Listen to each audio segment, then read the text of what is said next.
memang pembelaan dulu dari si Hambali, kita pikir itu akan berkembang. Banyak orang-orang yang masih melihat ini sebagai suatu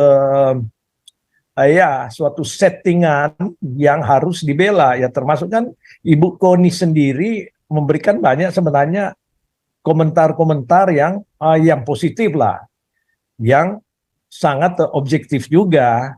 Karena tuduhan-tuduhan itu sepertinya adanya bunker senjata dan lain-lain, nyatanya kan setelah diperiksa, dilihat tidak ada. Ini pengakuan orang-orang yang masih waras.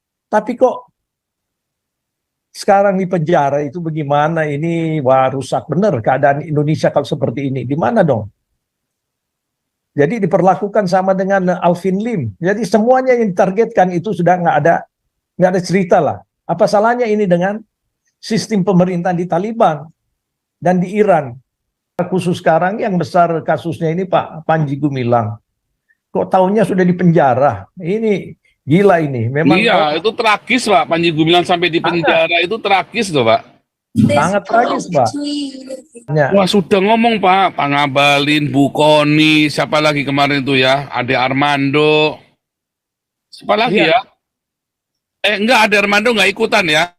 Nggak ikutan ya. Siapa cek ya?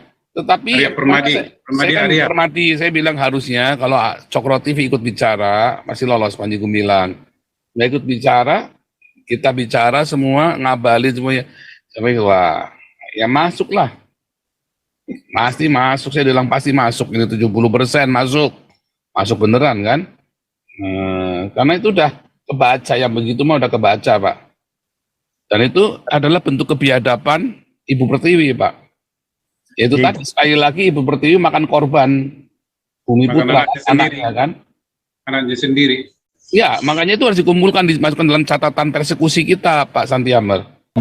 Gus Yakut aja udah diam aja sekarang, udah nggak berani keluar-keluar lagi kan? Bahwa saya ini menteri 5 agama, nggak ada lagi. Udah nggak berani ngomong lagi, malu dia. Bener nggak? Ya habis Pak Paul udah bongkar semua itunya. Sudah kita habisin semua, retorika kepura basa-basi semua kita hantam semua. Nggak berani lagi. Mahfud MD aja sekarang udah berani menunjukkan mukanya, topeng aslinya dia kadrun. Nah, ini mana nih? Ini tumben ini apa grup Amerika sepi-sepi aja nih grup Amerika nih tumben ini.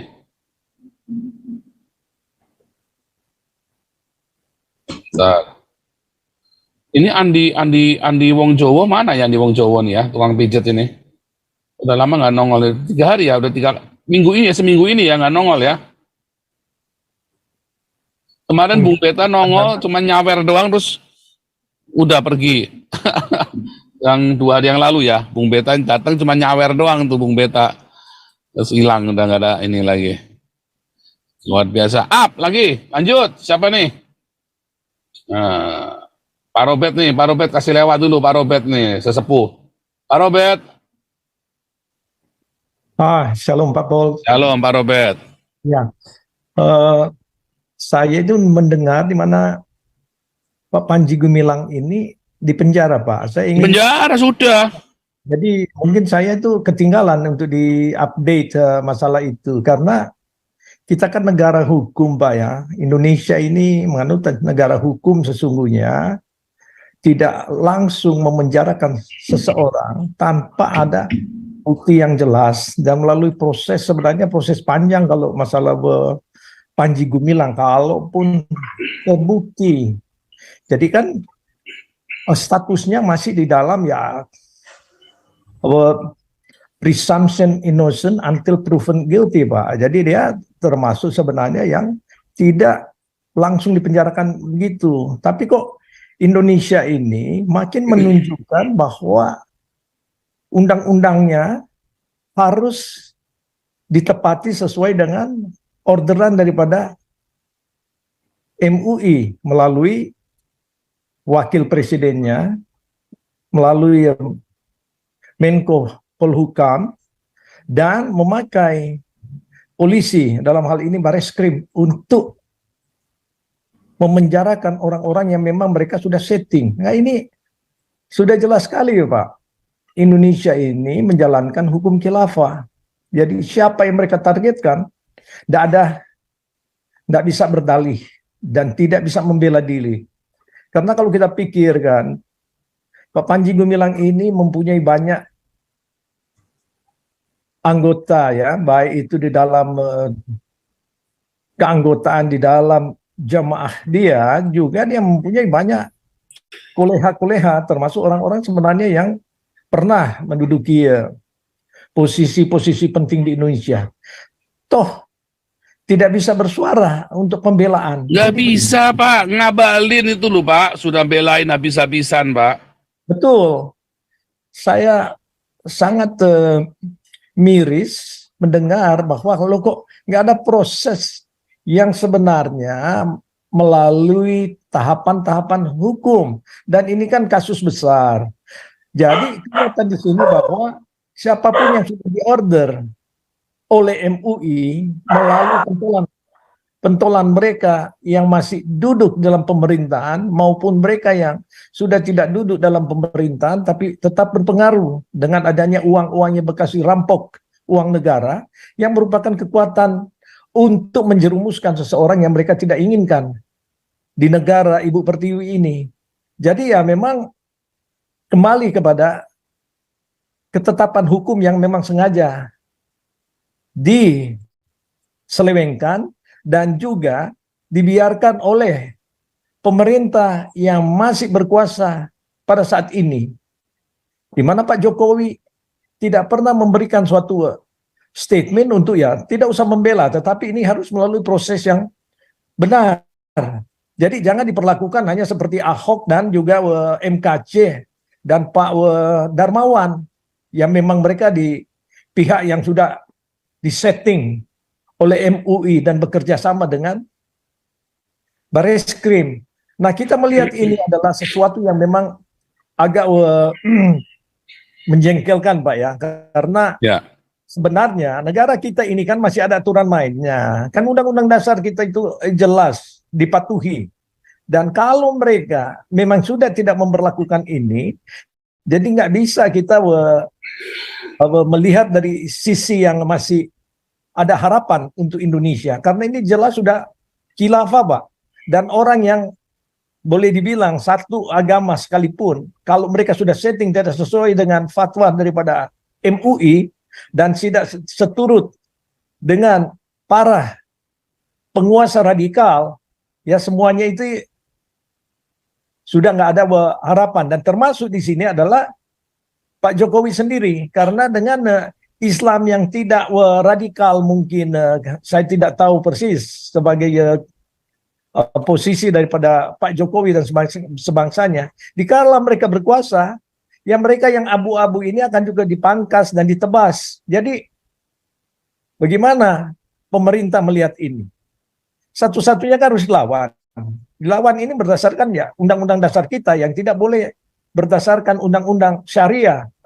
Jadi di sini kita memang ya nggak bisa untuk diam begitu saja, karena sudah nyata pemupukan demi pemupukan, akhirnya ya pemerintahan tidak ada lagi yang normal secara berpikir. Memang pembelaan dulu dari si Hambali kita pikir itu akan berkembang. Banyak orang-orang yang masih melihat ini sebagai suatu suatu settingan yang harus dibela, ya termasuk kan Ibu Koni sendiri memberikan banyak sebenarnya komentar-komentar yang positif lah, yang sangat objektif juga, karena tuduhan-tuduhan itu sepertinya adanya bunker senjata dan lain-lain, nyatanya kan setelah diperiksa, dilihat tidak ada. Ini pengakuan orang-orang yang masih waras, tapi kok sekarang di penjara itu bagaimana? Ini wah rusak benar keadaan Indonesia kalau seperti ini. Di mana dong? Jadi diperlakukan sama dengan Alvin Lim. Jadi semuanya yang ditargetkan itu sudah nggak ada cerita lah. Apa salahnya ini dengan sistem pemerintahan di Taliban dan di Iran? Jadi ya mungkin ini yang perlu terus disuarakan yang melalui ya Galarua, ya kita juga senang di mana ya ada kiat-kiat mereka yang untuk melawan lah, meskipun sulit karena keadaan di Indonesia ini sudah terlalu berat mungkin untuk didobrak dengan bulldozer, Pak ya. Tetapi ya kalau kita membiarkan juga, ya berarti kita sudah melempar handuk putih sebelum kita mendapatkan suatu jawaban. Jadi mungkin itu sebagai masukan saya, dan mungkin ini bisa dibawakan dalam suatu diskusi lah. Masalah keadilan di Indonesia yang sama sekali tidak ada. Jadi bukan lagi dari segi-segi ekonomi saja, tetapi keadilan sosial dan keadilan hukum terutama ini sudah diselewengkan. Jadi ya mungkin ini ya pembukaan masukan dari saya, Pak. Terima kasih. Oke, aku mah. Silakan. Shalom Pak Paul. Shalom, asli ya. Asli. Mana aja nih, seminggu lebih ya. Jam malam Pak, jadi susah masuk kalau misalkan balik ke rumah udah jam 10, jam setengah 11 mau masuk nggak enak sama kawan-kawan, ya nonton dari YouTube aja Pak Paul. Ya. Iya. Update Jadi terus gini, ya, Pak Paul. update berita terus ya, luar biasa. Terima kasih ya. Iya Pak. Jadi begini Pak Paul, ini saya lihat memang kalau dari tren ada penurunan dari tahun 2011 ya, 70% menjadi 64 ya. 64. Di 64 ada penurunan. Mungkin ini karena pengaruh daripada dunia internet juga ya, dunia apologetika, terus kemudian juga. Tapi tetap masih tinggi tuh Pak. Tuh, 64 tapi tetap itu. masih tinggi karena mereka dibiarkan untuk mengajarkan ajaran-ajaran yang ini Pak, yang garis keras, yang radikal-radikal ini gitu ya. Dan itu nggak bisa dikontrol oleh pemerintah gitu. Nah, kemudian selalu disalahkan ini gara-gara terjadi pembiaran di masa presiden sebelumnya. Tapi kalau saya melihat justru gereja paling banyak ditutup di zaman sekarang ini Pak Paul. Ya, justru tahun ini yang paling parah ini. Zaman Jokowi ini. Parah. Ini hari ini kan ada yang kasus Cinere ya, itu ya, yang kemarin udah kita bahas 2 hari yang lalu. Saya kemarin malam saya lihat. Kemarin ya tadi malam. Nah, itu juga masih tetap ada. Artinya apa? Saya khawatir pemerintah ini hanya lip service aja Pak Paul untuk mencegah intoleransi ini. Mereka memang sama sekali tidak peduli Pak, nggak ada upaya sedikit pun. Jadi keadilan itu hanya bisa diperoleh ketika sesuatu itu jadi viral gitu. Nah itu yang terjadi yang sekarang ini yang saya amati. Nah oleh sebab itu ya jangan banyak berharap kepada partai penguasa ini. Saya udah hopeless lah Pak melihatnya. Sementara mereka tetap mulai kampanye dengan jargon-jargon nasionalisme, terus misalkan anti radikalisme, justru di masa mereka lah gereja paling banyak ditutup. Banser kemana Banser ya? Ada Pak, nggak pernah ada, udah hilang kan. Gara-gara Pak Paul buka-buka jadinya jadi kebaca modusnya Pak. Jadi mereka nggak pakai cara itu lagi gitu. Habis Pak Paul buka-buka sih. Aduh, Banser sarungnya diprosotin. Sekarang udah nggak bisa pura-pura lagi, nggak bisa dua muka lagi ya. Iya, jadi ganti seragam putih sama seragamnya udah Pak Paul bongkar sih, jadi nggak bisa lagi Pak Paul gitu. Banser cuma omdo. Nah, yang berikut Pak. Kalau saya melihat bahwa justru dari dulu saya katakan Pancasila itu dipakai sebagai suatu alat untuk tujuan untuk memanipulasi keadaan di Indonesia dan untuk mengembalikan sebenarnya kekuatan daripada syariah. Kan ini 7 kata yang sudah dihapus dari awal ini, mereka terus ingin untuk dimasukkan, tapi sekarang bukan lagi dimasukkan, sudah dipraktekkan. Jadi di sini kita melihat bahwa Pak Jokowi yang menyatakan waktu itu berhati-hati ini sebenarnya kan ini pencitraan. Kalau kita melihat bahwa ya sesuatu anjuran tidak diimplementasikan, ini merupakan sesuatu yang dia mencari seperti ada simpati daripada kelompok-kelompok minoritas yang pernah memenangkan dia pada tahun 2014 sampai 2019. Tetapi jangan begitu dong caranya. Kita tidak bisa ditipu dengan cara-cara yang pencitraan untuk ambisi-ambisi pribadi. Kita ingin adanya eksekusi hukum yang harus diberlakukan dan hukum yang adil. Jangan loh seenaknya mereka yang sudah ditargetkan. Ini sudah jelas sekali kok. Yang mengontrol keadaan hukum di Indonesia itu MUI, karena semua itu terkait dengan apa yang mereka inginkan, bukan hanya masalah Alvin Lim dan semuanya itu. Pokoknya mereka yang berani bersuara, mengecilkan ataupun mereka anggap itu tidak sesuai dengan kelancaran mereka untuk melakukan kegiatan mereka, semuanya itu harus ditangkap.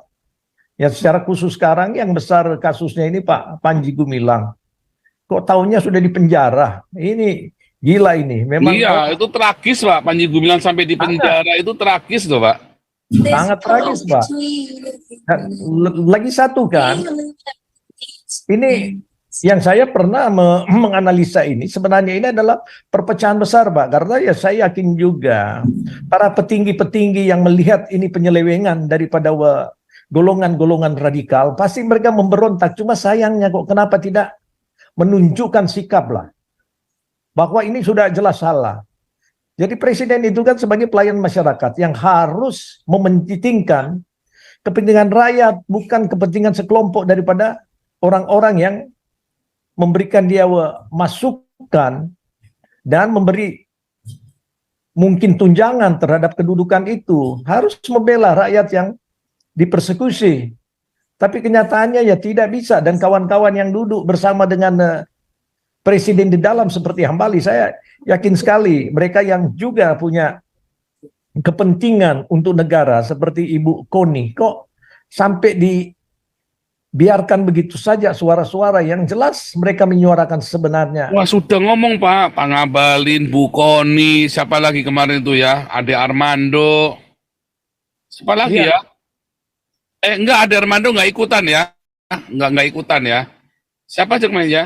Tetapi Arya Permadi, saya kan Arya. Permadi, saya bilang harusnya kalau Cokro TV ikut bicara, masih lolos Panji Gumilang. Nggak ikut bicara, kita bicara semua, Ngabalin semuanya. Sampai wah, ya masuklah. Pasti masuk, saya bilang pasti masuk, ini 70% masuk. Masuk beneran kan? Karena itu udah kebaca, yang begitu mah udah kebaca Pak. Dan itu adalah bentuk kebiadaban Ibu Pertiwi Pak. Yaitu tadi sekali lagi Ibu Pertiwi makan korban Bumi Makan Putra, anaknya sendiri. anaknya kan? Anaknya sendiri. Ya, makanya itu harus dikumpulkan, dimasukkan dalam catatan persekusi kita Pak Santiamer. Iya. Yang Padang jangan lupa Pak Yanmar dikirim ya, diongkosin itu supaya sampai ke Padang naik bis yang VIP Pak, yang bagus, yang enak ya. Terus kan Medan Padang itu kalau saya 12 jam ya Pak ya. Ya kurang lebih lah segitu 12 jam. 12 jam kalau nggak salah itu ya. Kurang lebih 12 jam lah ya. Naik yang VIP Pak, naik bis yang VIP Pak.